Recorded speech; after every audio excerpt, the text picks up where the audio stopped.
Jonas capítulo 1. Deus abençoe, obrigado. Irmãos, quero agradecer todas as mulheres que estiveram aqui ontem, na reunião de mulheres, todo o empenho, toda a ajuda, amém? A gente só consegue chegar nesses objetivos, irmãos, quando nós estamos juntos, quando nós estamos reunidos no mesmo propósito, amém? E eu quero agradecer o empenho de todos, a contribuição, que Deus possa abençoar a vida de vocês. Foi bênção, amém? Nós vamos falar um pouquinho hoje sobre tempestade, acalmando a tempestade, mas a gente vai ver por outro ângulo, outro contexto, amém? Diz assim no verso 10: Então aqueles homens ficaram horrorizados e lhe perguntaram: Que é isso que fizeste? Porquanto os homens sabiam que ele fugia do Senhor, pois ele já lhes havia contado tudo. Considerando que o mar estava cada vez mais revoltoso, os marinheiros lhe inquiriram: O que devemos fazer contigo, a fim de acalmar este mar? Diante do que Jonas lhe aconselhou: Pegai-me e lançai-me ao mar, e ele haverá de se aquietar, pois sei que está violenta tempestade caiu sobre vós por minha causa. Diga amém. Presta atenção, a tempestade cai sobre o povo ali, dentro dessa embarcação, pela culpa de Jonas. Jonas era culpado pela essa tempestade. Vamos orar, amém? Soberano Deus e eterno Pai, nós te louvamos e te agradecemos pela oportunidade de pregar o Evangelho, de pregar a Tua Palavra. Fala conosco nessa manhã, Senhor. Nos revela a Tua vontade, o Teu querer. Abre o nosso coração e nossa mente, que possamos ser terra fértil para a Tua Palavra. Que Teu Espírito venha se manifestar no nosso meio, Senhor. Em nome de Jesus. Amém. Presta atenção, irmãos.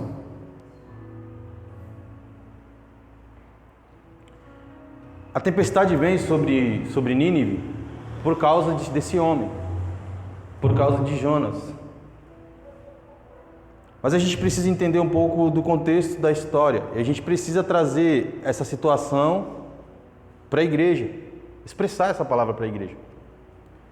Irmãos, nós sabemos que Deus é amor, que Jesus é amor, que a forma de Ele ter nos amado, Ele veio a essa terra, tomou forma de homem, sofreu por nós, foi ao madeiro, resumindo, crucificado foi, e nos resgatou. Mas a verdade é que a gente tem pregado muito esse amor. A verdade é que nós temos pregado o Evangelho de muita facilidade. O Evangelho que ele nos engana. O Evangelho que muitas vezes, que a Bíblia fala que é um Evangelho, que é um falso Evangelho, que só nos engana, irmãos. Que ele é superficial. E nós precisamos pregar a realidade do Evangelho. Nós somos a geração que nós queremos o amor de Deus. Presta atenção. Nós queremos a tal de hipergraça. Pelo menos as pessoas aí que eu vejo, a maioria querem, eu não quero. Presta atenção. Nós queremos o favor de Deus, nós queremos o amor de Deus, nós queremos o milagre de Deus, nós queremos o poderio de Deus sobre as nossas vidas. Mas nós somos uma geração de igreja que está pecando. Hoje a igreja, ela não prega mais contra o pecado. Ela não fala de pecado. Dificilmente hoje você entra dentro de uma igreja, dentro de uma congregação, e você ouve falar de pecado, irmãos. Eu me lembro quando eu me converti numa igreja tradicional, se falava muito, quase todos os cultos se falava de que quem pecasse ia para o inferno. Mas hoje a mensagem que você ouve, que a graça, e você pode fazer tudo o que você quer. Porque Jesus é graça. Só que nós que esquecemos de entender que Jesus, além de ser graça, Ele é justiça. E nós não podemos anular todo o contexto bíblico para viver só o Novo Testamento. Nós precisamos entender que todas as Escrituras, ela forma o Evangelho. Porque Jesus falou o que estava escrito lá atrás. Porque Paulo falou o que estava escrito lá atrás. Pelos profetas. pelos reis, pelos juízes. Era reflexo. Amém? Então, irmãos, o que eu quero que vocês entendam? Que o evangelho verdadeiro, genuíno, ele não é o evangelho de facilidade. Nós temos que entender que Jesus ele é amor, mas também ele é justiça. E que Jesus vai vir buscar uma igreja sem rugas e sem mácula. Então, quando nós olhamos para a igreja, nós encontramos a igreja da forma que está, eu quero que você entenda que Jesus vai voltar e ele vai buscar uma igreja sem ruga e sem mácula. Uma igreja sem marcas, sem mancha. Uma igreja limpa. E nós temos que se esforçar para fazer a nossa parte. Então, muitas vezes, entendendo que Deus nos ama, presta atenção que eu vou falar para você, porque o cristão tem dificuldade de entender isso. Então, muitas vezes, entendendo que Deus nos ama, Ele vai criar circunstâncias para que eu e você entendam o amor dEle. E às vezes Deus vai demonstrar o seu amor em circunstâncias adversas, em ventos e em tempestade. Por que eu falo isso com muito entusiasmo, irmão? Porque eu sou uma das pessoas que não entendia processos. Talvez você que está aqui não entenda processos que você passou na sua vida, desde que você nasceu até hoje. Você não entendeu, você não entendia, mas hoje, com o chegar do Evangelho na sua vida, você precisa entender. Mas talvez mesmo depois que o Evangelho chegou, às vezes de uma forma talvez conturbada, errada, você questione algumas coisas. Mas a verdade é que a vontade de Deus ela é boa, perfeita, agradável e ela é soberana. Então, conforme disse aqui, desde o início, Deus faz as coisas conforme a sua vontade, não conforme a minha vontade. Deus traçou um plano e nós precisamos se envolver com o plano de Deus. Sabe o que a gente faz muitas vezes? Nós perguntamos assim, o que Deus está fazendo? O que Deus quer fazer comigo? O que Deus vai fazer da minha vida? Para que eu sirvo? A resposta é que Deus, Ele está fazendo desde o início da criação da humanidade. Já existe um plano. E a verdade é que eu e você precisamos se envolver nesse plano. Ele nunca deixou de fazer. Ele sempre continuou e continuará a fazer. Mas voltando ao assunto que eu estava falando, presta bem atenção, irmão, dentro do contexto, quem que estava dentro da embarcação com Jonas? Gentios, homens que não conheciam a palavra. E você vê que a situação ela não é só uma situação momentânea, não é só um problema ali, momentâneo, mas é algo espiritual também. Era o próprio Deus agindo e tratando na vida de um profeta, que foi chamado para profetizar, que foi chamado para pregar, mas não queria pregar a palavra. A verdade é essa. Ele foi chamado para fazer algo, mas ele não queria fazer. E muitas vezes Deus ele vai criar circunstância, porque existe um propósito sobre cada um de nós aqui. Eu não sei qual é o seu, mas eu sei qual é o meu. Existe um plano dentro do reino para que você entenda o que Deus quer da sua vida e você precisa responder esse propósito. Diga amém. Só que você não quer. Deus é soberano? Sim. Deus está acima de todas as coisas? Sim. E Ele é tão soberano e justo que Ele deixa você tomar decisões da sua vida. Pense. Qual é a vontade de Deus para Jonas? Prega em Nínive. O que Jonas faz? Foge, vai para Tarsis. Cada um tem sua história, irmãos. E eu não estou aqui para julgar de ninguém. Eu estou aqui para pregar o Evangelho. Mas independente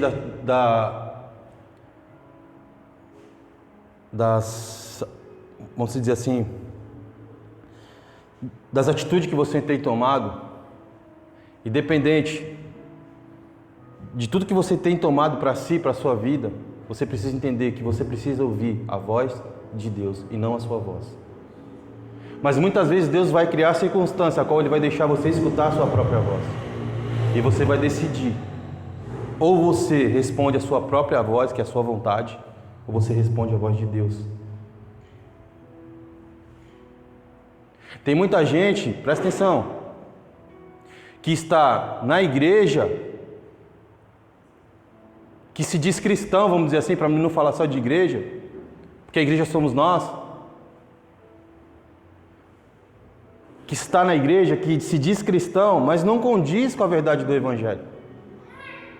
Me desculpe, mas eu vim aqui para pregar a verdade, não tem a vida transformada.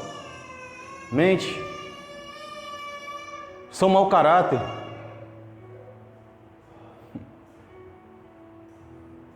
Irmãos, se eu colocar o print do meu WhatsApp aqui, você vai se escandalizar, porque às vezes você conversa com pessoas que são ímpias e você conversa essas coisas e as pessoas contam alguma história e falam assim, olha, é cristão, e você se assusta. Quando você pensa que o cristão ele chegou no ápice das coisas erradas da sua vida, ele vai mais profundo. Então, irmãos, muitas coisas ruins que acontecem na nossa vida é descendência do pecado, sim. Como aconteceu na vida de Davi, amém? Ele pecou. Depois que o Davi pecou, seu filho morreu. A sua filha foi violentada. O seu filho pegou as mulheres de Davi no palácio e também, desrespeitou elas. Depois, o seu próprio filho tentou matar ele. Tudo isso que aconteceu na vida de Davi era decorrente do pecado que ele cometeu. Então, decisões, irmãos, que nós tomamos errada, tem consequência. Diga assim, decisões que nós tomamos erradas, tem consequência. Deus pode vir até com a sua graça, manifestar a sua graça, mas eu quero te dizer que as consequências vêm. Aí você pode dizer assim, pastor, e Jó? Que o próprio inimigo fala que era homem íntegro. Sim, Jó não cometeu pecado. Jó sacrificava antes dos seus filhos pecarem, a Bíblia diz. Mas Jó estava de um plano dentro da soberania de Deus. E Deus queria mostrar a soberania dele. E ele usou a vida de Jó. Talvez você nunca tenha errado, irmãos. Um dia uma mulher disse assim para mim, eu não plantei isso. Porque eu estou passando. Eu não estou aqui para questão de julgar, mas talvez ela não tenha plantado. Mas talvez dentro do plano de Deus, ela estava passando pelaquela circunstância. Para que o reino de Deus ele continue acontecendo e para que a vida dela faça parte disso. Simplesmente isso. Jó não pecou. Mas o que eu quero te dizer aqui? Que às vezes a tempestade vai se acalmar quando Deus vir intervir. Presta atenção no que eu vou falar. Eu não estou colocando uma responsabilidade no ser humano. Mas muitas vezes a gente pede para Deus vir acalmar a tempestade. A gente pede para Deus vir intervir nos ventos que vêm contra as nossas vidas. Que não foi o caso de Jonas. Mas a gente não toma uma atitude para a gente não toma uma atitude para que as coisas mudem. Eu passei anos da minha vida querendo que a minha saúde melhorasse, mas eu me alimentava mal. Aí eu te pergunto, o que adianta eu ir a Deus e orar para Ele e falar assim, restabeleça a minha saúde se eu como coisa que me faz mal? É difícil, irmãos. É difícil, mas é a verdade. Eu gosto muito de comer. Gosto de comer besteira, porcaria. Mas eu descobri que eu tenho uma diabetes há 1 ano e pouco e eu precisei reeducar. Irmãos, eu cheguei agora há alguns meses nem tomar remédio. Porque eu mudei a minha alimentação. Eu parei de comer tudo aquilo que me fazia mal. Eu não precisei de tomar insulina. O médico falou, você vai precisar de tomar insulina, mas eu não vou te dar, você precisa mudar. O que a gente faz? A gente vai lá no médico, toma remédio para comer. Aí a gente tem que fazer o quê? Talvez você tenha outro tipo de doença, outro tipo de enfermidade. A gente vai lá no médico, pede uma medicação para comer. Aí a gente continua comendo e tomando medicação. Mas a gente não fez nada para mudar. E ainda vai orar a Deus, pedir para Deus. Por que eu estou usando esse exemplo meu? Porque nós temos responsabilidades no reino. Nós temos responsabilidades da nossa vida. E Deus, Ele vai, muitas vezes, deixar com que você ou eu decida o que fazer. A decisão de Jonas de não ir pregar em Nínive trouxe circunstâncias ruins, trouxe uma tempestade para aquela embarcação, uma tempestade. E ele mesmo diz com a sua própria boca que eles estavam sofrendo daquela forma, aquele evento veio sobre eles, por quê? Porque ele tinha errado, ele tinha pecado contra Deus.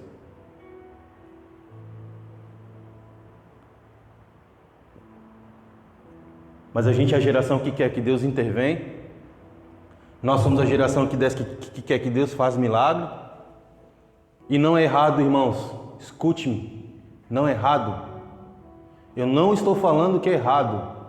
Deus, Ele tem poder para curar, para salvar, para libertar. E nunca mudou. Mas o reino de Deus, Ele nos coloca a responsabilidade sobre as nossas vidas. De escutar a voz de Deus e fazer o que Deus quer. Diga amém. Nós precisamos ouvir a voz do Senhor. Nós precisamos entender qual que é o projeto de Deus para a nossa vida e corresponder a esse projeto. Diga amém.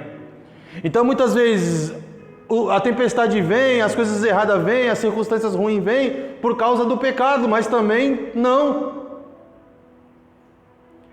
Porque Deus usou essa circunstância para fazer o quê? Para levar Jonas até onde? Até onde Deus queria.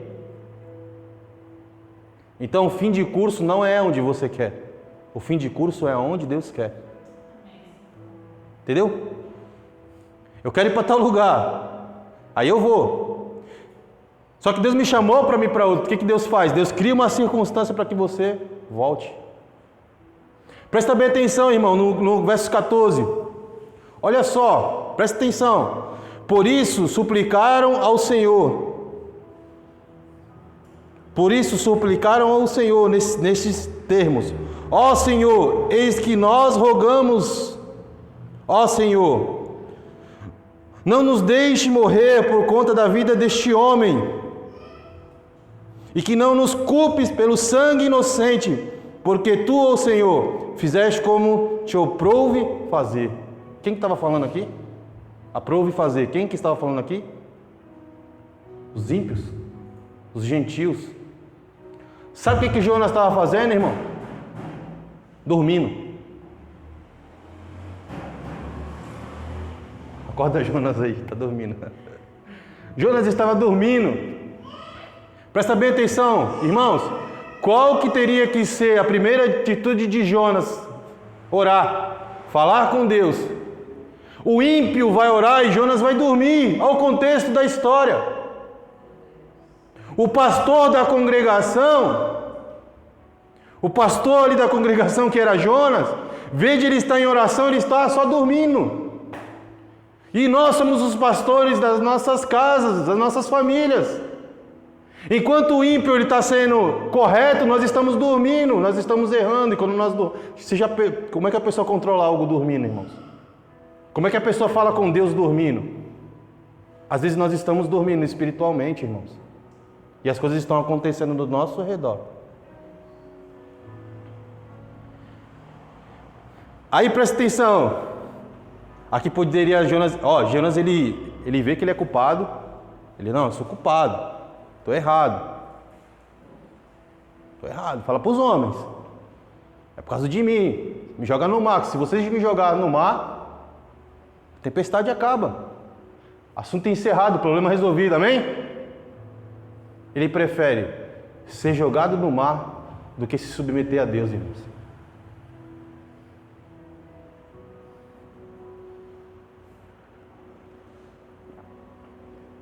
Resumindo,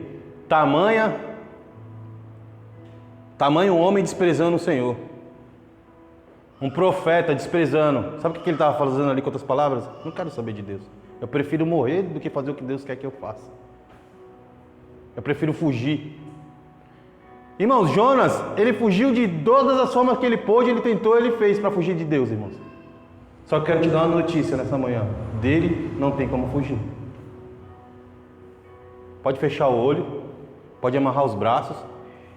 Ele te encontra na onde for e te leva na onde ele quiser. Ou você acha que você está aqui porque você é bonito? Você veio para cá porque ele te trouxe. Porque pela sua própria vontade você não estaria aqui.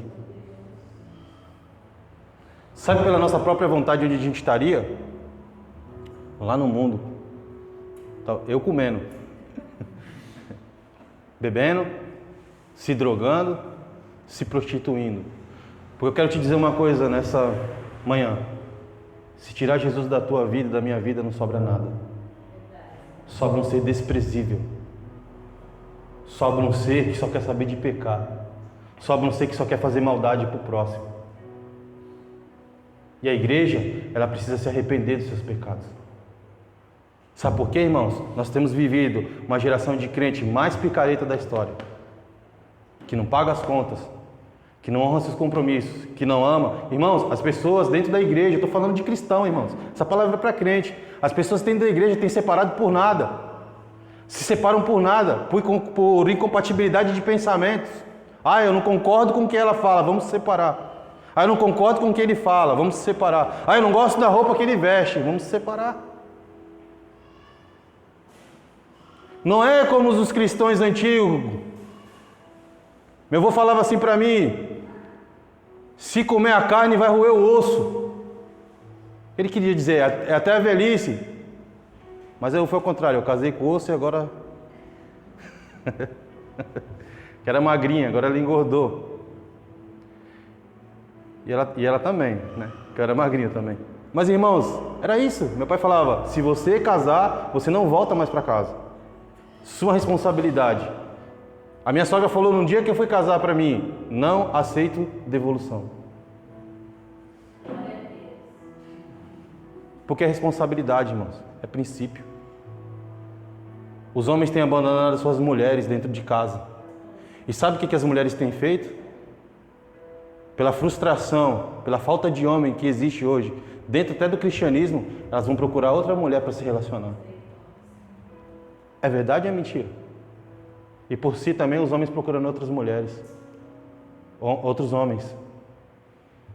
É assim que a humanidade se encontra. Os valores estão invertidos por causa do pecado do homem, por causa das más atitudes dos homens. A gente toma decisões erradas nas nossas vidas. Deus fala para a gente ir para um lado e a gente vai para outro.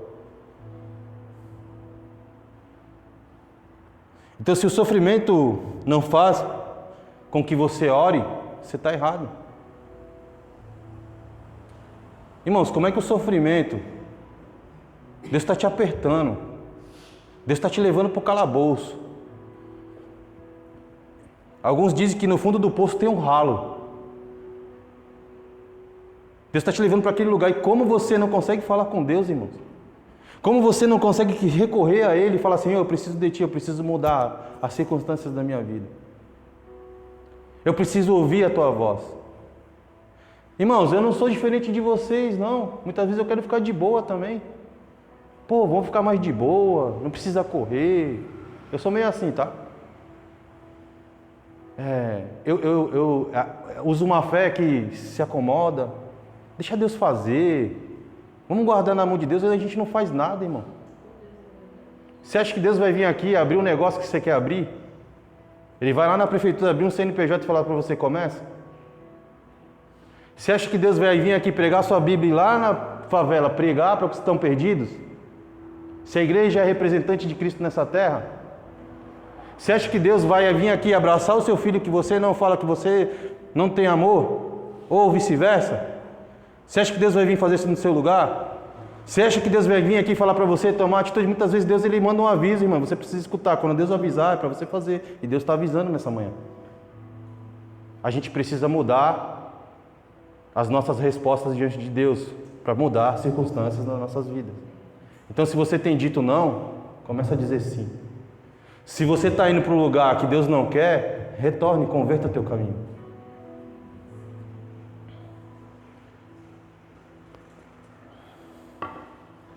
Ele não ora.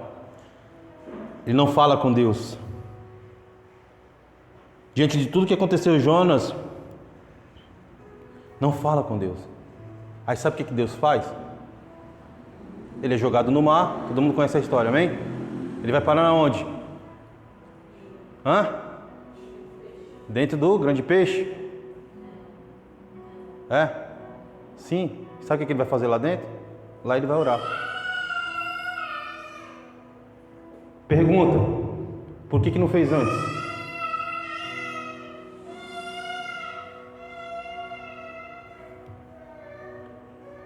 Os piores momentos das nossas vidas são os momentos que nós mais procuramos a Deus. E se você está vivendo uma vida boa e está distante, eu quero te dizer, toma cuidado para que Deus não criar essa circunstância para você voltar.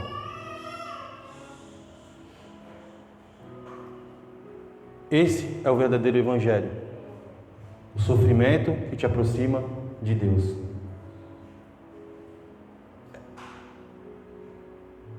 E eu quero te dizer, não adianta muitas vezes você pedir para Deus fazer milagre. Não adianta muitas vezes você pedir para Deus intervir, mandar anjos. Se você precisa mudar as suas atitudes, a qual cabe a você mudar. Amém? Resumindo, Jonas ele vai até o ventre do grande peixe e ele ora a Deus. Ele fala com o Senhor. Olha o que diz no capítulo 2. Então, dentro do ventre do peixe, Jonas orou ao Senhor, Elohim, Deus, e disse: em meu desespero, clamei, e ele me respondeu. Do ventre da morte gritei por livramento, e tu, ó Senhor, ouviste o meu clamor. Pois me lançaste nas profundezas no coração dos mares, nas correntes formaram um turbilhão ao meu redor. Todas as grandes ondas e vagas passaram por sobre mim.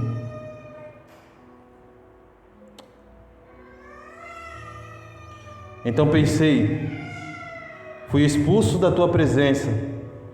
Poderei contemplar o teu santo templo mais uma vez? Eis que as águas todas me cercaram, até as profundezas da alma. O abismo me cercou, as algas marinhas enrolaram em minha cabeça. Afundei até chegar aos fundamentos dos montes, a terra embaixo, cujas trancas me aprisionaram para sempre. Tu, entanto, tu fizeste subir a minha vida de volta da sepultura. Ó meu Senhor, diga amém. Quero te dizer que a tua vida pertence a Ele.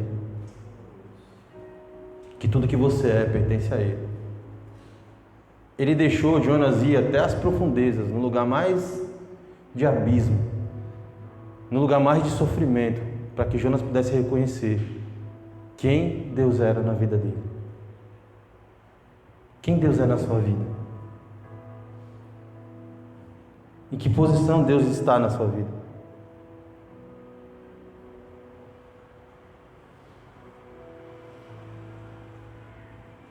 Às vezes também eu tento fugir. Às vezes eu quero fugir, irmãos. Dá uma vontade de fugir também.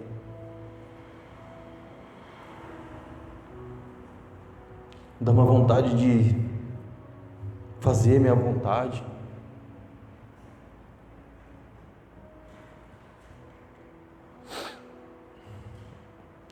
Nós precisamos tomar decisões corretas. Amém? Talvez nós estamos perdendo a nossa vida espiritual. Talvez nós estamos como um carro estacionado, todo empoeirado. Talvez nós estamos só perdendo tempo, irmãos, fazendo o que a gente quer. Resumindo, para me finalizar, para mim não tomar muito tempo. Um homem que estava fugindo, um homem que tomou decisões erradas, mas que Deus usou as circunstâncias ruins para trazer ele de volta, pregou em Nínive, e naquele lugar houve um avivamento. Todos se converteram.